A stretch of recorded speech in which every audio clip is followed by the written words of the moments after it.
سلامونه خوږو ستړي مشي امیر بیقرار یم او دا وخت راغلی یم سړوزو ته د مفتي محمد عمر صديقي صاحب خواله. یاره یو نظم یې راته وویلو د مور او د پلار په باره کې دی. ډېر زیات مې خوښ شو او غوښتل مې چې ستاسو دپاره ریکارډ کړم.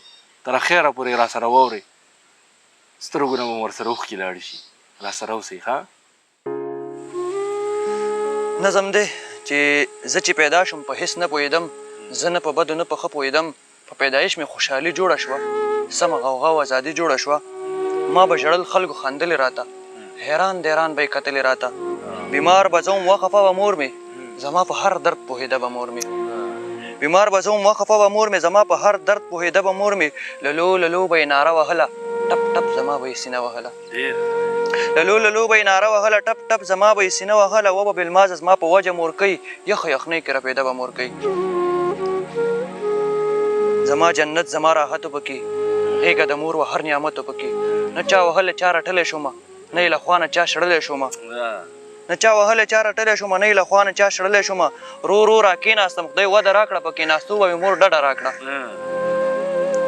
شوم په خاکپوړو را روان په ورورو، ژوندون مې و داسې روان په ورورو. قدم مې واغېستو پاپل روان شوم، ویلې بل واخله او بل روان شو.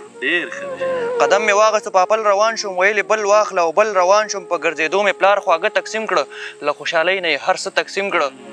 د دیوال خوا کې به یې ودرولم، په خوږ اواز به یې بیا وبللم. بچی راځه قدم راواخله راځه، ښه په دامه و پکې ساخله راځه. د دیوال خوا کې به یې ودرولم، په خوږ اواز به یې بیا وبللم. بچی راځه قدم راواخله راځه، ښه په دامه و پکې ساخله راځه. هرې ادا به مې مور پلار خندول، وړې مسکا به مې مور پلار خندول. سر به دې څه خوږو ملا راغړ کړم، بغیر لالچه یې والله راغړ کړم. سر به دې څه خوږو ملا راغړ کړم، بغیر لالچه یې والله راغړ کړم. ځوان جان زلمی شوم ځان مې وپېژندو، شوم هوښیار جهان مې وپېژندو. ځوان جان زلمی شوم ځان مې وپېژندو، شوم هوښیار جهان مې وپېژندو. غم دروازه راپسې ووهله، ښه یې درنه راپسې ووهله. او هغه دا چې مې پلار جان وفات شو، د نازک زړه مې هر ارمان وفات شو. سمه غوغا او یو دهشت جوړ شو، ناڅاپي مونږ کره قیامت جوړ شو. او هغه دا چې مې پلار جان وفات شو، د نازک زړه مې هر ارمان وفات شو. سمه غوغا او یو دهشت جوړ شو، ناڅاپي مونږ کره قیامت جوړ شو. څوک په یوه او څوک په بله روان، زه هم په خپله په بدله روان. څوک په یوه او څوک په بله روان، زه هم په خپله په بدله روان.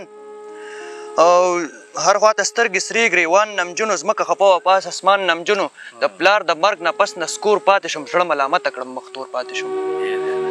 د پلار د مرګ نه پس نسکور پاتې شم، زړه ملامته کړم مختور پاتې شم.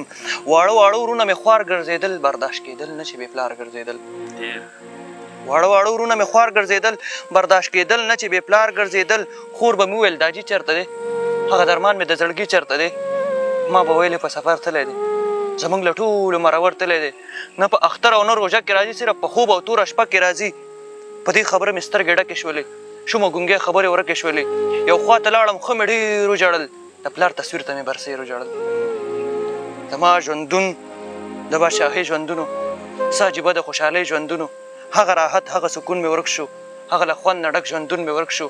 هغه نخرې هغه انداز نه راځي، اوس مې د مور او پلار آواز نه راځي.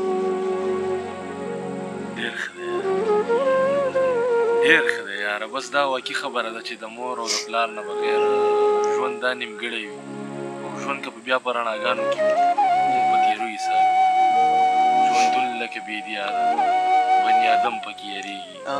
یو مور ده په دنیا کې چې زړګی پرې مور او پلار دواړه د خدای هغه نعمتونه دي چې د دې ثانیې نشته دی، دا بیا نه راځي. هر یو شیز بیا راځي.